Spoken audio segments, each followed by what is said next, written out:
Welcome to Cath Lab Conversations. Today we're talking with Dr. Eric A. Secemsky, Director of Vascular Intervention, Beth Israel Deaconess Medical Center, Section Head, Interventional Cardiology and Vascular Research at the Smith Center for Outcomes Research, and Assistant Professor of Medicine at Harvard Medical School.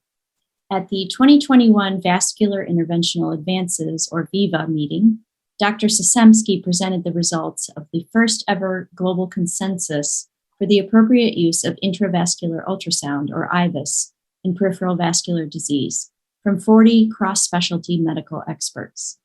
We would like to thank Philips for their support of this video. Like I said, we're going to start very, very broad. What is IVUS? So intravascular ultrasound is an imaging device that gives us a really three-dimensional view of a 2D structure. And so we've been using this during coronary intervention for over a decade, and it goes in over a wire into the vessel, and this allows us to see the characteristics inside the vessel looking outward. So the vessel wall, some of the plaque that builds up in the vessel wall, the composition of the plaque, and other characteristics that surround the vascular structure that is oftentimes missed when we take just a two-dimensional image using angiography or X-ray cinematography. So again, this is a 3D reconstruction looking from the inside out of the vessel. Then this can be used in any vascular structure. So again, we've been using this in coronary intervention. We can use this on the lower extremity arterial side, as well as the aorta and other arterial branches, and then also on the venous system, where we can look at characteristics of the venous vessels and obstructions and other pathology, again, from the inside out. Why is IVUS important to the diagnosis and treatment of peripheral vascular disease? Yeah, so I think we all appreciate what is missed on our angiography images alone. So when we take a picture of a vessel using a 2D reconstruction, we really lack some of the details that are necessary for making a good assessment in terms of how to proceed and optimize a revascularization procedure. So for example, on the arterial side, we often rely on calcium showing up on an X-ray picture, but very often that calcium can be either not visible due to underlying structures like bone, muscle, tissue, or not completely captured in the angiography view when we use contrast. And then when we go in and we look at it with a camera inside the vessel, we can really see better the degree of calcium. Same thing for a lesion. In some views, a lesion can look very moderate or mild. In some views, it can look very severe. And if you don't take the right view of that picture, or that image, then you may not be able to classify the severity of that lesion. These issues are no longer apparent when you take the camera, the intravascular imaging device, and look on the inside of the vessel looking out. Then you can see better how severe that real disease looks like compared to what the vessel should look like in a normal reference, and understand the composition of that disease and really how to treat it. So I think that is where we see intravascular imaging playing a really evolving role for the lower extremity space. Is how do we use that not necessarily to replace angiography, but to complement angiography to provide a more meaningful and complete picture in regards to how we go about revascularizing and optimizing treatment for our patients with peripheral vascular disorders. How does IVUS impact device selection during a case? Yeah, so I'd like to talk a lot about my own practice. And again, our consensus document we'll be talking about covers both arterial and venous intervention. And I'll first focus on arterial intervention. So in arterial intervention, we typically will look at an angiogram and identify an area that is either diseased or stenosed or a target area where we may want to treat.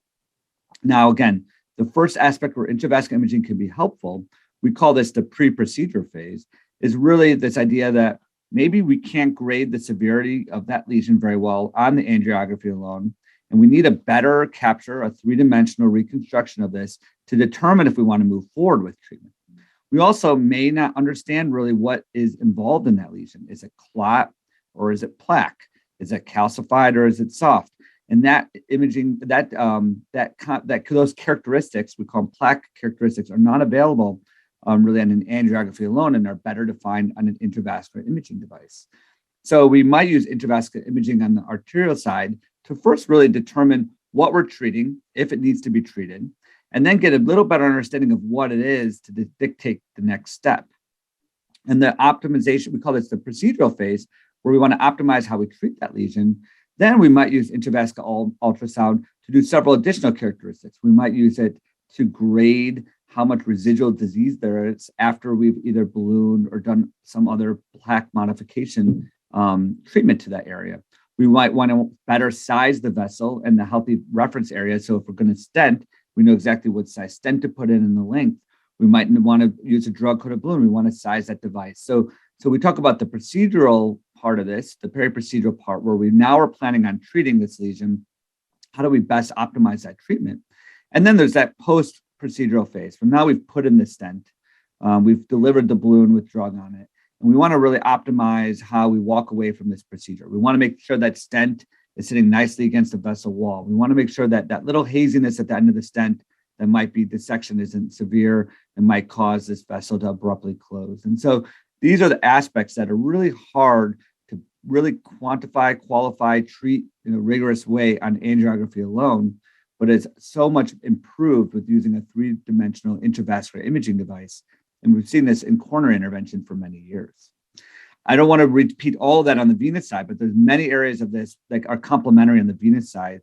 In particular, when we're looking at deep venous intervention involving the iliofemoral venous system, is grading the severity of potential extrinsic compression or other pathology involving the venous system. We know the venous system is much more influenced by the amount of volume that's in our body, what the patient's doing at the moment, how they're laying on the table even.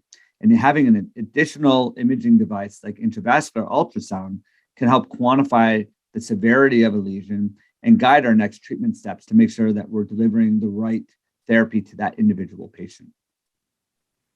So you recently presented at Viva in 2021 the results of the first ever global consensus that you mentioned. It was for the appropriate use of IVUS and put together by 40 cross-specialty medical experts. Can you tell us more about the results that you came together with? Absolutely. So this is a really novel approach to really determining next steps on how to use intravascular imaging for peripheral revascularization.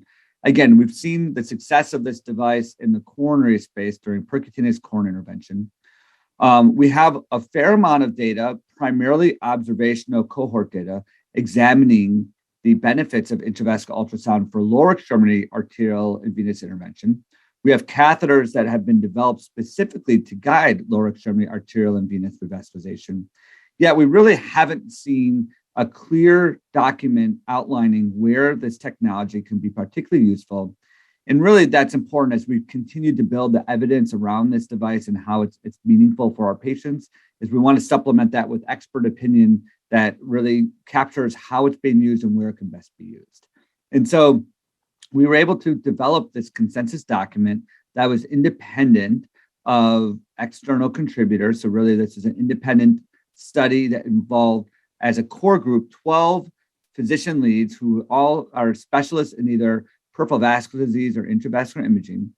And those 12 specialists helped, and again, representing multidisciplinary groups, so vascular surgery, interventional radiology, interventional cardiology, vascular medicine, angiography, angiology, and then also representative of many locations, US and outside the US countries.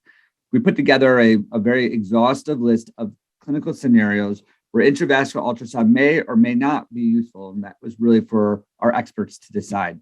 So after really hard work curating 2 different surveys, one looking at lower extremity arterial revascularization, one looking at lower extremity venous intervention or revascularization, we then went out and we found 15 experts on the arterial side and 15 experts on the venous side. So these were experts that were nominated based on their experience in the peripheral vascular space, again, representing cross-disciplinary specialties as well as geographic locations inside and outside the US.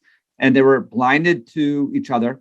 They were blinded to us. They were asked to complete this survey and present really their feelings on when intravascular ultrasound can be most useful. And this survey was split up on the arterial side based on the arterial segment involved, iliac, femoral popliteal, and tibial. And on the venous side, it really focused on iliofemoral venous intervention. So after we went through a rigorous approach to creating these surveys and then this blinded assessment of the clinical scenarios representing where intravascular ultrasound may or may not be appropriate, we then compiled these results and shared them with each of the two groups, arterial and venous separately, to get full consensus that everybody was in agreement with what we found. And it was really interesting what we found. So on the iliac arterial revascularization side, we found that most of the operators who participated in the survey system felt like IVUS was an important adjunct to iliac intervention. Now, on some of the preparatory side, so determining the plaque morphology or the filling defect that may not be clear, there was a little bit more range of opinions that was more summarized by IVUS may be appropriate. But IVUS was particularly useful for delivering definitive therapy like stent implantation and evaluating those post-procedure, post-intervention type of phases like a haziness at the end of the stent. There was pretty clear consensus that most operators felt IVUS was useful for those scenarios or appropriate. When we moved down into the femoral popliteal segment, we saw very similar. Again, IVUS was may be appropriate from this expert panel for filling defects and some understanding of plaque morphology, but was felt to be very appropriate for delivering definitive therapy and optimizing femoral popliteal intervention care. Remarkably, when you get down to the tibial vessels, the IVUS was found to be appropriate across the entire survey. And really, we see this in our practice also, that IVUS can be really useful for every step of your procedure, including sizing the vessels appropriately, because we tend to miss undersized tibial vessels based on angiography alone. And then how do we deliver definitive therapy and then assure that our therapy was delivered safely? And again, I think this is nicely represented from our survey that IVUS was felt to be appropriate across all phases of tibial intervention. So to summarize it on the arterial side, really IVUS was supported for throughout lower extremity arterial revascularization independent of the arterial segment. The strongest support for all phases of intervention was in the tibial vessels, where there were some more unique areas that it was felt to be always appropriate in the femoral popliteal and iliac artery segment, and some areas, and particularly the pre-procedure phase, where it may be appropriate. When we switch gears to the venous side, so again, separate expert panel group of 15 operators representing different fields across the country, blinded to each other when they completed this, there was near unanimous agreement that throughout the survey, IVUS was appropriate and would improve the procedural scenario. And so again, we were talking about scenarios that either evaluated the severity of a lesion, how bad is the lesion, what's the cause of extrinsic compression, where's the reference vessel that's normal or abnormal to land your definitive therapy, most often the stent. And every step of the way, operators were in agreement that IVUS was appropriate to further define next steps and also to conclude the revascularization procedure.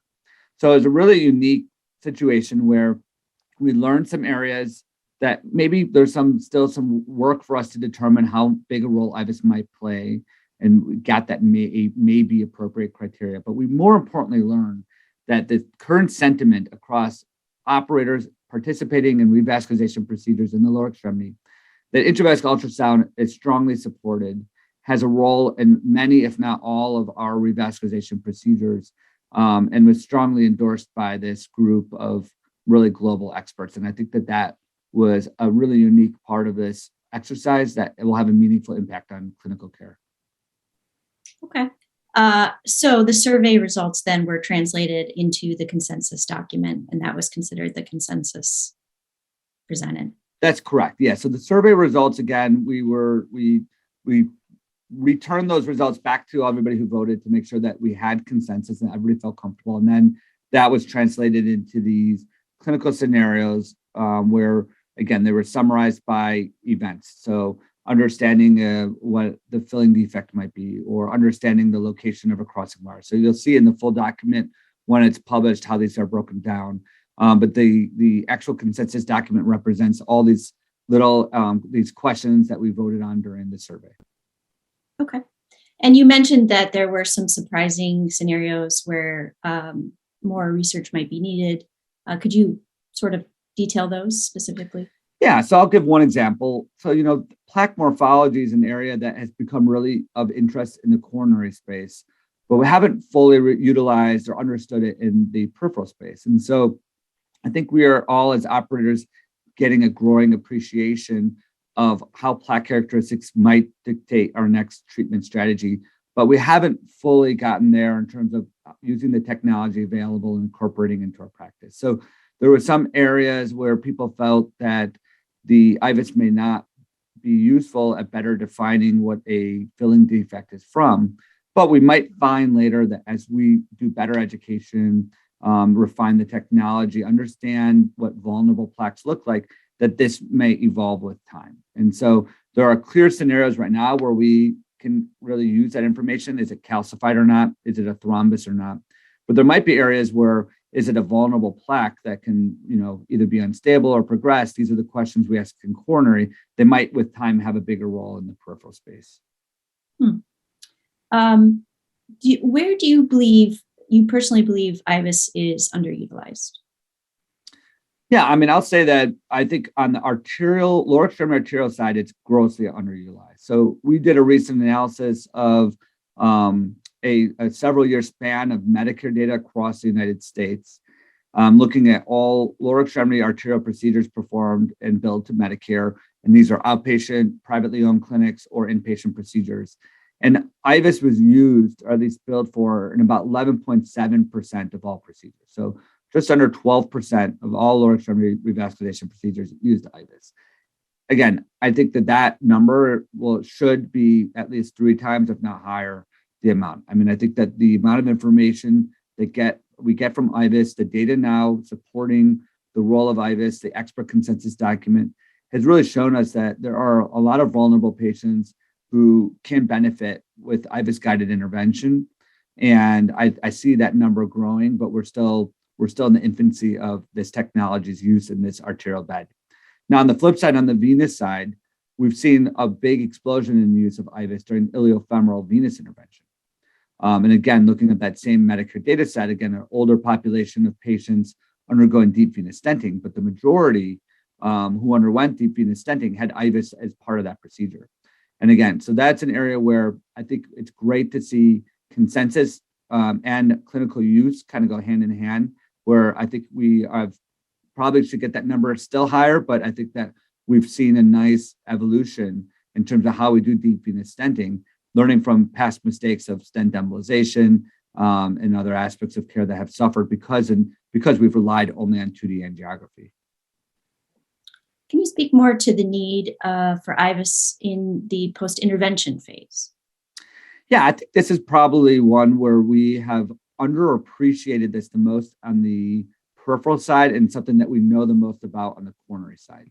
So the 2 areas that we really focus on during coronary intervention that are just as meaningful in peripheral intervention is, 1, is our stent well opposed to the vessel? And 2 is if there's any dissection, is it something we need to treat, or can we potentially leave it and medically manage it? And so, I think that in the coronary side, we found that if IVUS was utilized as part of a coronary procedure, we got better luminal diameters for our stents, meaning that our stents had a better chance of remaining open, reduced risk of restenosis, as well as stent thrombosis. And we also were able to more safely walk away from procedures by examining the stent edges and make sure there was no dissection that need to be treated. In the peripheral side, we don't do any of that right now. We put in a stent. The stent's usually sized based on an algorithm we all have in our head that in every SFA, the stent should be 4 to 6 millimeters, depending where you are, and you kind of match that up with their angiography, but it's done in a very crude way. And as we use more and more drug technology, including drug-eluting stents for the peripheral intervention, we need to understand that these stents are dependent on being opposed to the wall, well expanded, and the bigger the lumen, the lower the risk of restenosis. So on the post-procedure side, that's where we kind of call that the post-intervention or procedural phase. I think that we're going to see a big explosion in use as we really relay this information to the general public that, we're putting our outcomes at risk by not optimizing this by IVUS. And then also we've all gotten into this evaluatory phase for arterial dissections where we look at it in a couple views. It's now flow limiting and we walk away from it. But we have criteria now for IVUS guided dissection severity that can be useful for determining which ones to walk away in a more methodological way than we do right now. And so, I think that is one And to me, the two areas where the growth in IVUS is going to be is the first pass on sizing the vessel, understanding the vessel characteristics, and learning, what we need to do next to treat that vessel. And then the final run of really optimizing our intervention, making sure those stents are posed, making sure that any haziness or dissections are not severe, so that we end on a safe note as well. This data that you presented was followed by the largest ever real-world clinical analysis on lower extremity peripheral intervention for IVUS at TCT in that November of 2021. Can you talk to us about those results? Yeah, so we could put that a little bit in the context of the kind of package of work we've been doing on IVUS right now. So, we went through and looked at all the literature. We did a systematic review, which helped inform our consensus document. And again, I mentioned this briefly before, but we found that there were a number of studies that were evaluating IVUS guided intervention versus standard of care. But most of these were cohort studies that were small in size. And some were from 2000, some from 2010s, and a few more contemporarily. But, again, it was a broad, various data evidence portfolio supporting IVUS use. And we thought that we could supplement that with a more contemporary national evaluation of IVUS, its role and outcomes in lower extremity arterial and venous intervention. So on the arterial side, I mentioned this briefly before, but we went and we looked at everybody who had a lower extremity arterial intervention in the last 4 years.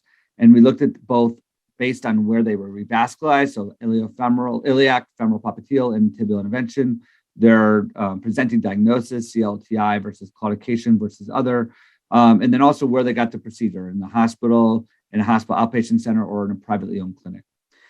And then we evaluated what outcomes looked like to a very closely related population of people who did not have IVUS as part of the revascularization strategy.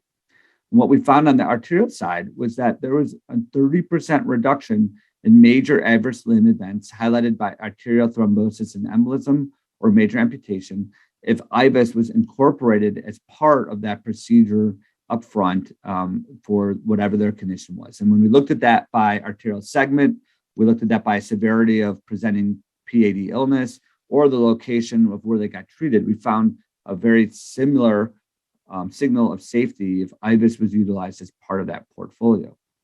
30% reduction is meaningful. And we also saw that people underwent less surgical intervention and seemed to have a more longer, endo-based program for their revascularization of their peripheral artery disease.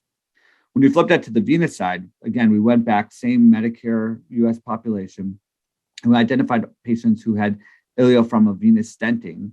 To get a little bit of an older population, maybe not as generalizable to our global venous patients, but still a meaningful patient population that probably has the highest risks for a outcome, because these are probably more of those complex DVT and malignancy associated venous obstruction, in addition to just common pathology like May Thurner. And what we found, though, was that when IVUS was used as part of a revascularization standpoint on the venous side, again, we saw a reduction in important endpoints, including repeat intervention, hospitalization, and death following shortly after these.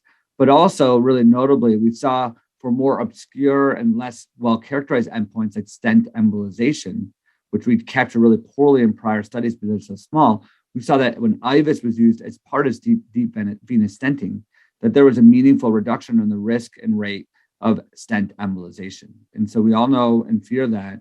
And I think that these were some of the more confirmatory data that IVUS had a role in preventing stent embolization when utilized.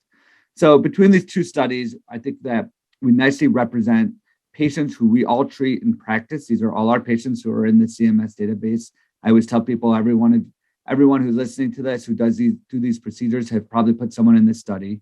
And we've shown that as IVUS, as part of revascularization strategy, has a meaningful influence on both mid and long-term outcomes for our patients. So I think it's really a nice supplement and complement to the consensus document and other work that we've done in this space. Okay. So if you're using the CMS database, these were thousands of patients. Yeah, so these were hundreds of thousands of patients on the arterial intervention side. and just over 15,000 patients on the venous side. So this is a very large database.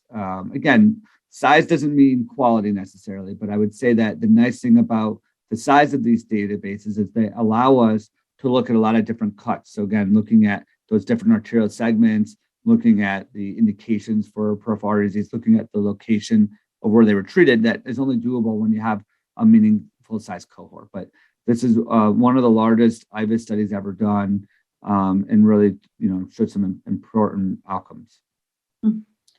Why now for this data, and how do you see these data impacting how the medical community is going to start thinking about IVUS? Yeah, I mean, I think we all feel like the time is now to start using this technology. Again, we're in a unique situation where these devices are available, and we've seen people using them, but we haven't seen the mass kind of understand that this can have a significant influence for our patients and our procedures. And so I think we needed some sort of tipping point to say now is the time to change our practice and start thinking about other ways to improve care. And I think some of this work, if not all of it, will really help us move that kind of mentality forward. Again, on the coronary side, we've spent a long time talking about the role of coronary IVUS and how it improves outcomes. And we've seen adoption increase. It's been slow, but for people doing really high-risk procedures, taking care of high-risk patients, working at large hospital systems, this is a mainstay of everyone's practice now. This is how you make sure you do a procedure safely and get an optimal outcome. And we know that this can have the same influence in our lower extremity procedures, but we need to get people using it. We have a lot less standardized approaches to lower extremity revascularization care than we have in most other procedures.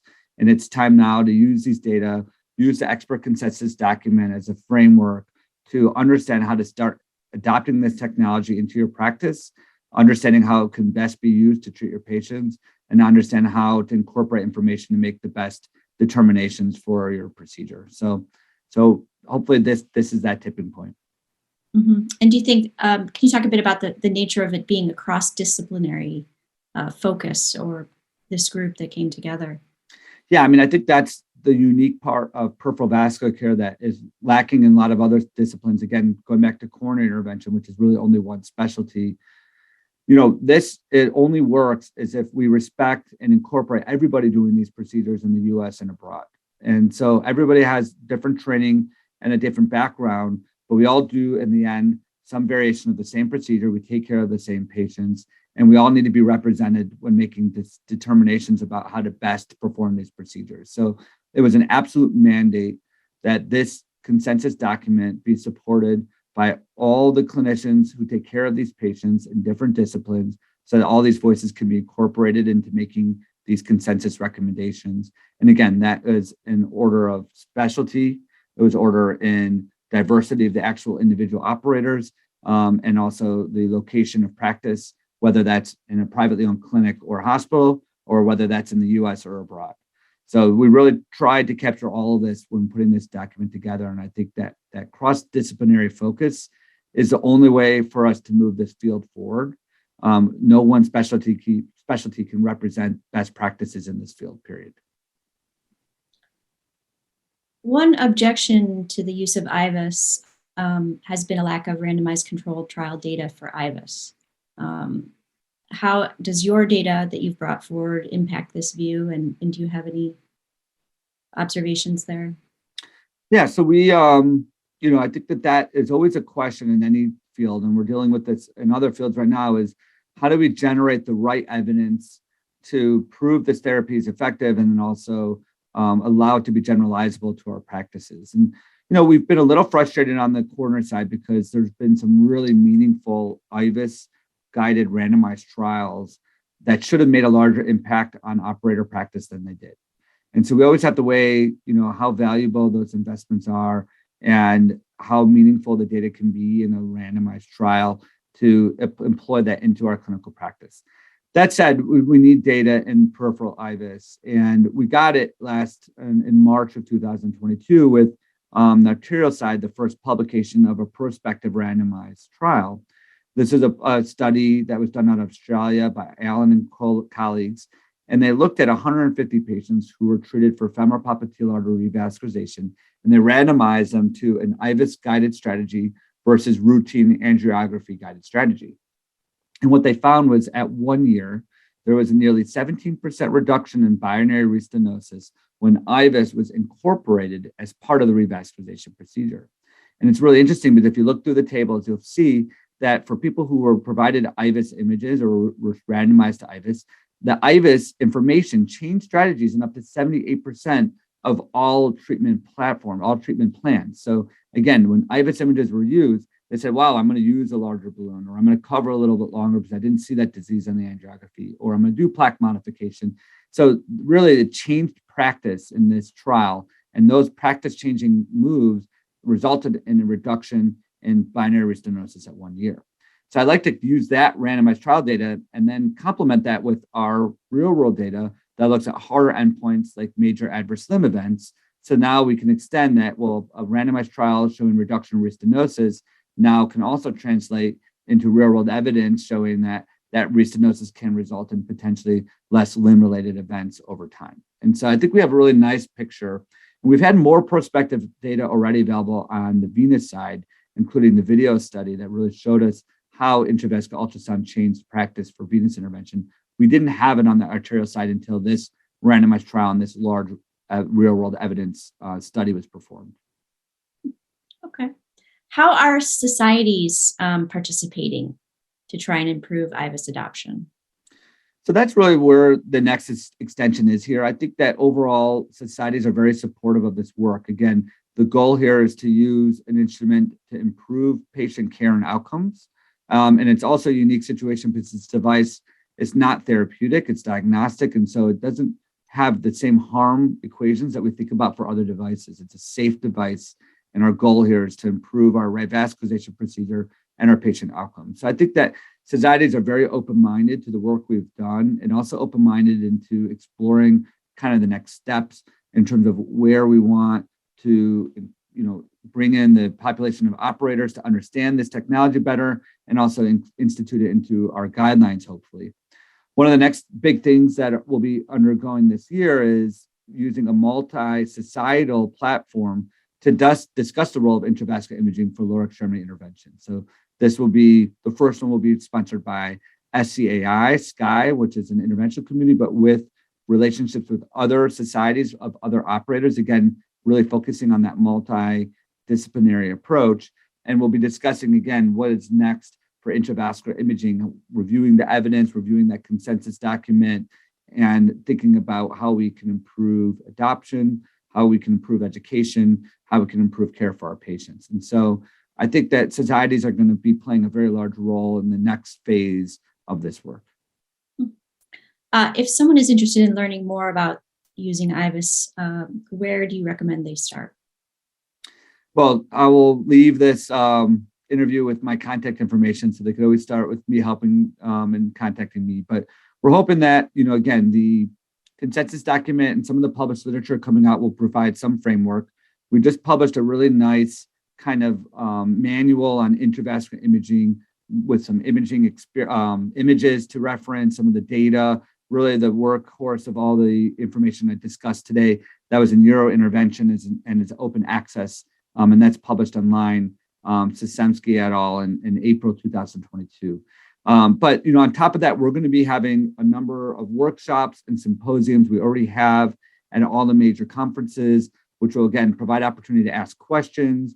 And then obviously your vendors for your intravascular imaging are well prepared to walk through some of the basic stuff like how do we measure the reference vessel, how do we interpret the image. So I think that there's layers of this, and we're working through conferences and congresses. I know that the industry partners are working through their own team of educators.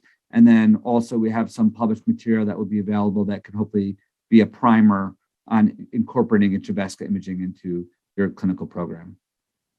Okay. Do you have any additional data that you're working on for IVUS? Yeah, so, we're trying to address other, perceived barriers with IVUS that have come up. And again, the goal with this whole program is present information, listen to what people have to say, and understand what we need to do to address any of the obstacles or perceived barriers that exist. And so we've taken that to heart. One of the first things that we're working on right now is better understanding the costs associated with IVUS, and helping people understand that the device, at least in the U.S., is fairly reimbursed. We're not making money off this device, nor should we, but we're getting at least the cost of the device back.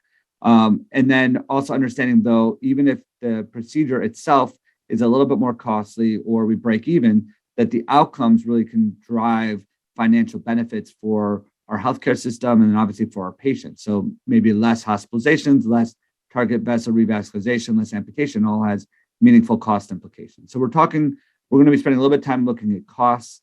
The other perceived barrier is time. Putting an IVUS catheter down takes time to set it up, takes time to interpret it. I don't have time in my day to add that to my procedure.